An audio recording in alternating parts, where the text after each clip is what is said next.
Assalamualaikum warahmatullahi wabarakatuh.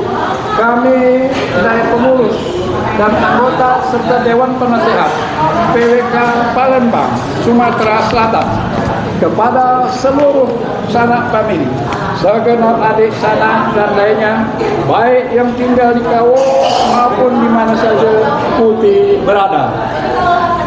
Kami sekaban ini hendak menyampaikan selamat ya Raya 1 Syawal kepada seluruh anggota KAUT yang nyubuhi WA ini. Minal aizin wal faizin, mohon maaf lahir dan batin, sabis sepikis. Mudah-mudahan kita di tahun ini dapat bersatu, peduli, rukun dan damai. Sesuai semboyan kita, seasa, sehijauan, setulungan, setibaan, dan semanjauan. Allah. Wabillahi taufiq wal hidayah.